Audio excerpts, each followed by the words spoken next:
hurry up and record because the AC is off. It's hot. There's a mosquito flying around that's constantly annoying me. But here's the tagline or logline. Tagline or logline. I already messed it up. But okay, the movie title, The Muse That Follows, we already set that up last week. Here's the logline. Hollywood Land's dirty secrets are kept secret by its best secret writer. Boom. Opening scenes.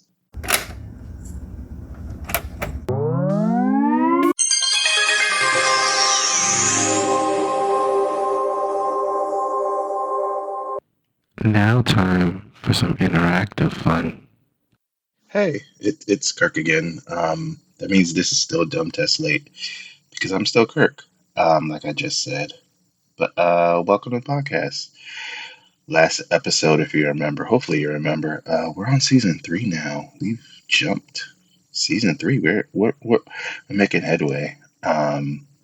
With that, I need to remind myself I'm bad at recapping because I don't know how people are finding this podcast, if they're just finding random episodes or they're getting it like as a series. Hopefully they're getting a series because especially with last season, a lot of the ideas kind of went from episode to episode. I was building on one singular idea, adding stuff to these stories. And I know that probably confused some people, and I'm sorry. But here's my best recap. Over a year ago, it feels like it's been over a year. I started this podcast because I'm a constant daydreamer, and my imagination always runs wild because I sit at the office all day long and I listen to podcasts and audiobooks. So my imagination runs wild, and I have these random story ideas of sorts, movies and TV shows or whatever, comic books, which that led me to last season. And instead of just keeping these ideas in my head as just these great random ideas, I was like, you know what? I need to do something with it because I always want to be a writer. My lifelong goal is to be a published writer. Maybe it's a novel, a short story, a script writer, whatever, comic book. I want to be a writer, but you know how it is. You have that dream. What happens to a dream deferred when you don't actually do anything with it? So this is my attempt to do something with it, as I would take these random ideas I had and actually create something with them, which led to this podcast, to see how they sound in audio format. That's number one. Number two is to basically build them out. That led me to get the book called Save the Cat, which has become my screenwriting Bible.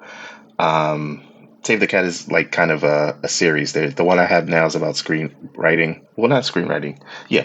It's called The Last Book of Screenwriting That You'll Ever Need. That's the tagline for it. And it just breaks down all the elements as far as a writer would go in creating a screenplay and pitching it and all that stuff, because that's my eventual goal with this podcast is create an idea, fill it out as much as I can, and actually sit down and write a script and submit it to Hollywood or whoever makes movies now. Everything is streaming now. I don't even know who makes movies anymore. It's all over the world.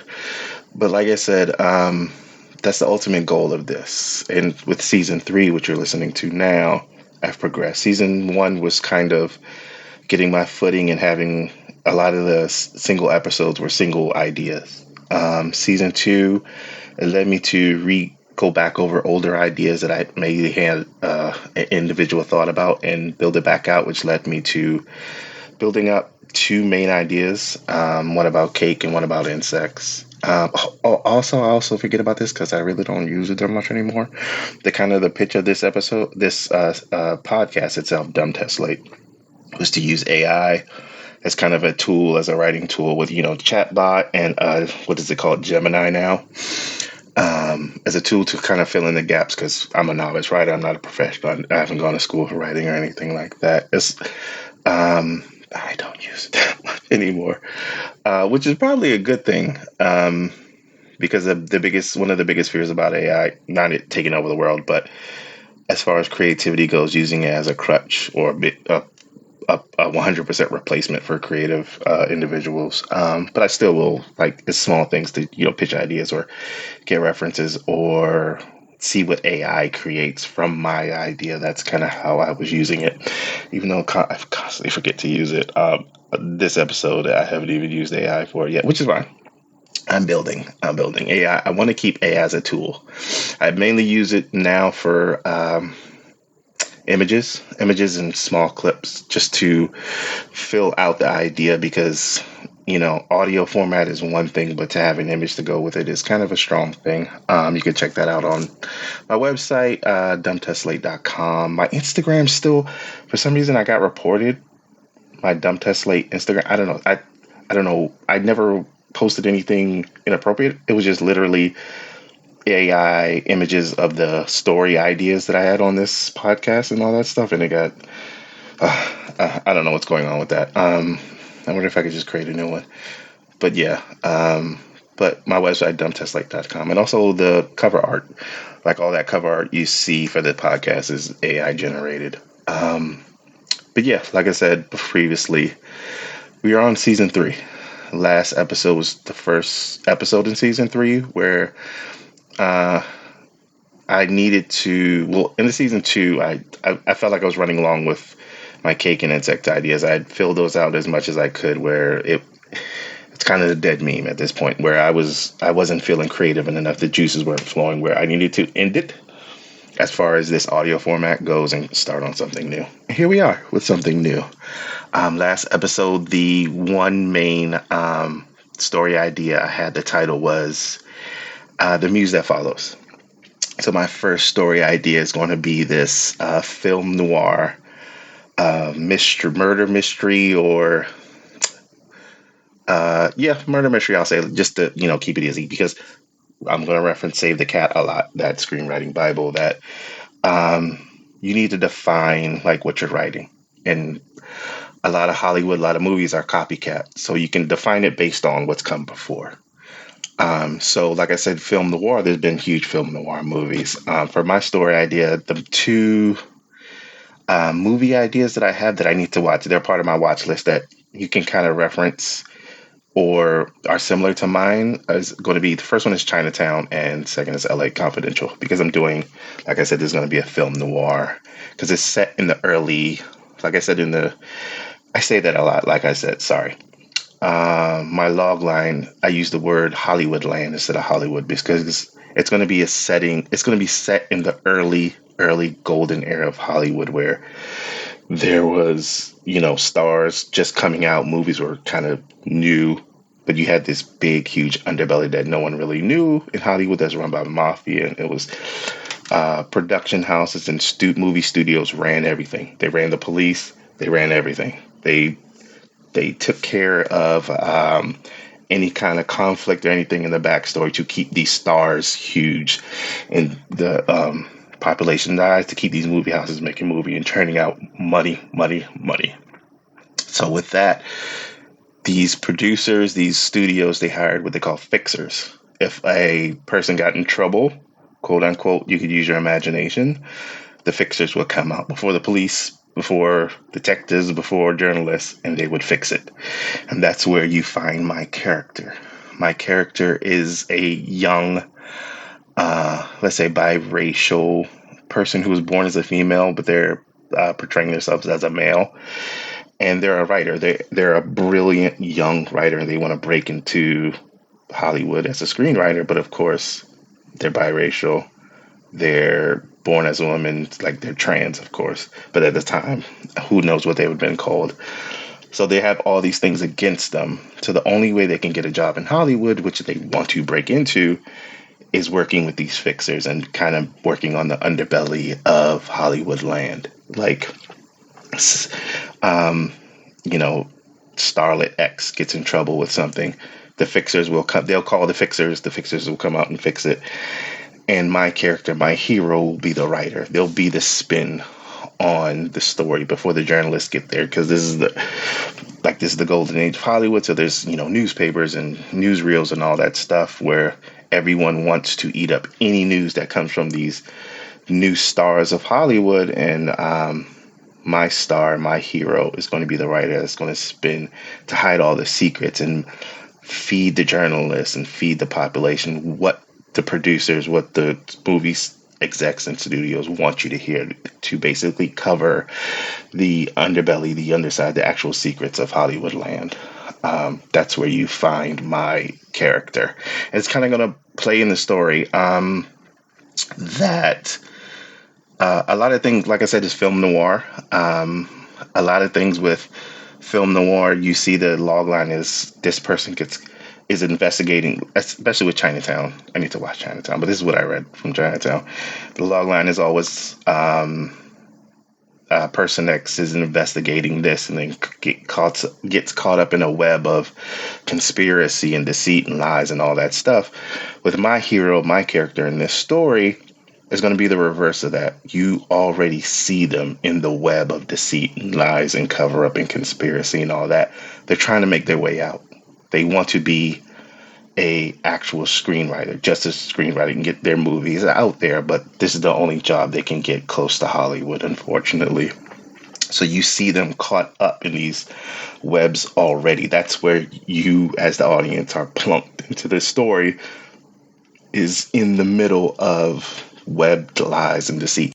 So, sorry I had to take a yawn break if that sounded weird, but going back to Save the Cat, my screenwriting Bible, like I said, this is going to be a film noir type movie, and everybody has their own reference when I say like certain things like film noir. You're going to reference different things, but it's going to be kind of the same elements as film noir. Just, of course, we're in modern times. It's going to be set in the 20s, the early golden age of Hollywood land. And as far as Save the Cat, the actual like category this story would be, it's called Who Done or Why Done It. Sorry, Why Done It. So, like I said, you already find my hero in the web of lies and conspiracy, and you see these, whether it be crimes or cover-ups or whatever. You see who did it.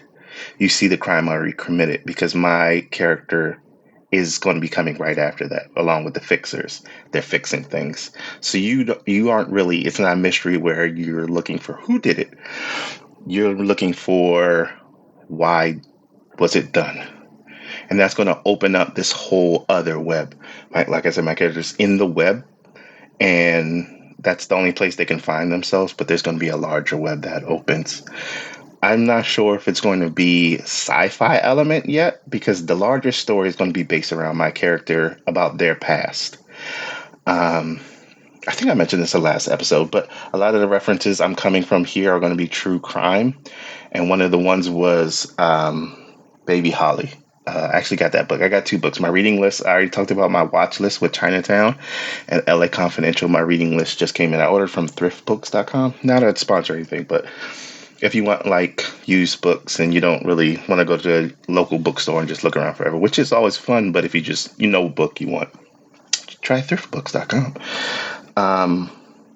It's called Finding Baby Holly. That's going to be one of my true crime references, because it's about, like I talked about, I think I talked about it more last time, but the quick recap is what there was this murder of a couple, I think it was in the 60s or 70s, where supposedly they were killed by a cult that they were a part of.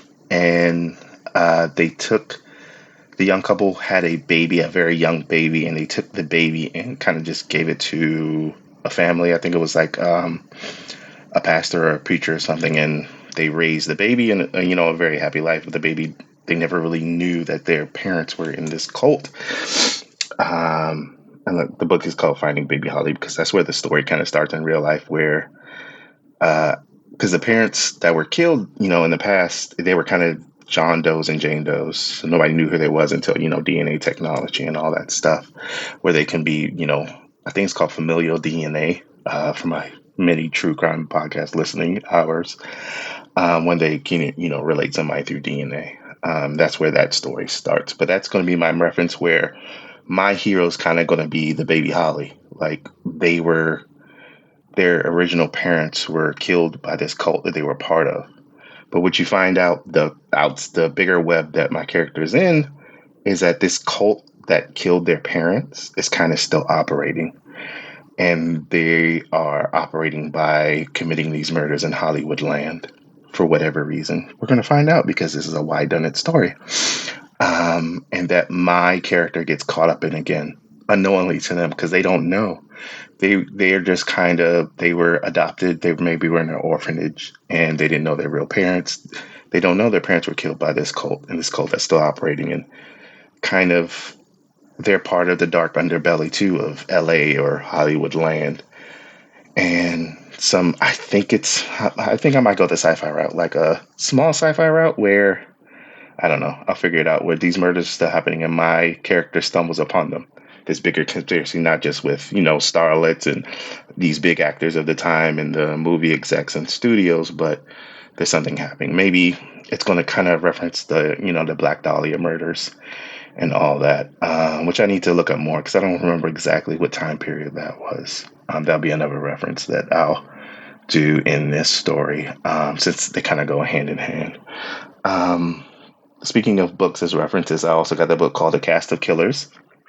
That is about one of these examples that, like, my character will be caught up in these great conspiracies and covers up that where there was an actual murder of a director in it was 1922, where he was killed, and it was kind of a cover up.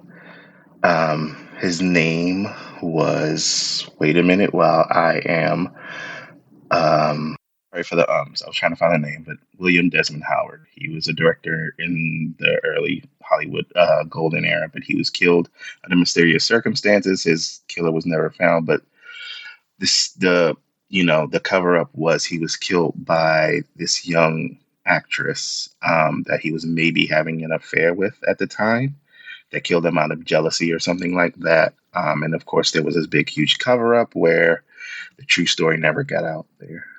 But this book is about that because it's still a mystery to this day. It's called The Cast of Killers. That's one of my reading lists. There's also a similar story, um, which I need to find. I couldn't find the names of it. Like, I randomly heard it on a podcast. Also, shout out the podcast. Sorry for the ums and uhs and ers that I constantly do. But the podcast is called Heart Starts Pounding. I randomly started listening to it, and a lot of stuff I couldn't remember. They had random episodes on there, like this one about William Desmond Howard, because they were doing like a whole Hollywood, golden era conspiracy section of episodes, and they also did an episode about kind of ghost stories set in Mexico City, which as a preview, it's going to be a later story that I'm going to do an episode of. So shh, shh, shh.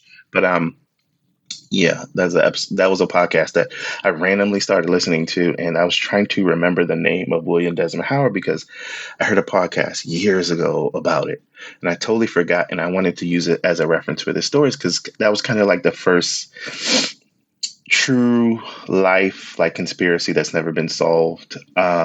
Hollywood, early golden era Hollywood, that kind of was a reference for me to create this idea, the Muse that follows. And I couldn't remember, and I randomly listened to this podcast, and they had an episode about it. See, the universe just, that was a universe wink, to keep me on the creative path. I'm thankful for that. But yeah, that's what I have so far. So for my story, I don't have a character name yet. I need to build that out because I need to set a scene. Hopefully that'll be the next episode to do. I need to my character needs to save the cat. And for anyone who wants to know, that's where, for the audience, you need to see the hero do something that lets you know they're the hero. So you have to root for them. It's something small. So they save the cat.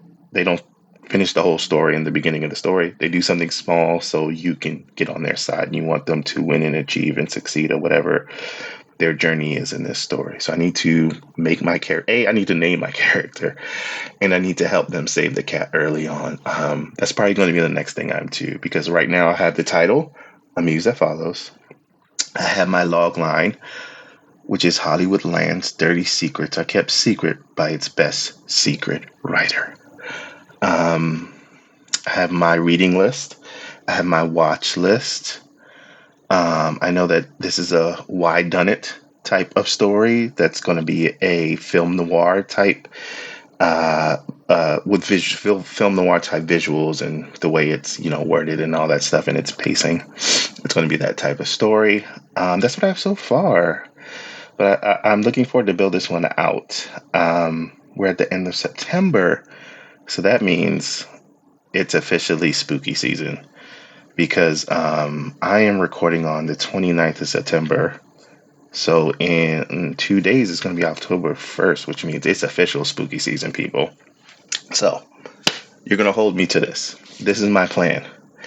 Each week, I'm going to put this story on hold because, like I said, it's spooky season. So each week of October, I'm going to do a different spooky story, which I think I did previously last spooky season because I did write spooky stories, but I want to do it. I don't know if I did four, like, one each week of October. I want to do that. I'll look it up and remind myself. But I want to do individual stories. And it's funny because I was like, I'm struggling to get four stories, and all of a sudden now I have like 6 or 7 or 8. So one of the episodes there's going to be a bunch of stories where I haven't, fully filled them out, or I just have one-liners or something like that for. But look forward to that spooky season, spooky stories. Look forward to this story. I will pick it back up after my spooky season, so that will be November. Or maybe you'll get lucky and I'll find the motivation to do a bunch of episodes in October. Hopefully that's always good. So yeah, that's where I will end it. In the film noir golden era of Hollywoodland world, creeping in spooky season. So thanks for listening. I hope you're doing something good. I hope you're getting in a spooky season mood. I hope you're creeping in the fall. Hope where you're at, it's kind of cool. It's hot here. Like I said, my AC's off, so I want to finish this so I can turn it back on. But thanks for listening again. Do some good for yourself. Do some good for someone else. Have a good day. Have a good cup of tea. Read or watch something good, and enjoy your life. Also, I recently saw the new Beetlejuice. It was all right. It was all right. The second half was much better than the first. But yeah, that's all I did. Thanks for listening. I'm still Kirk. This is Till Dumb Test Slate. Bye bye.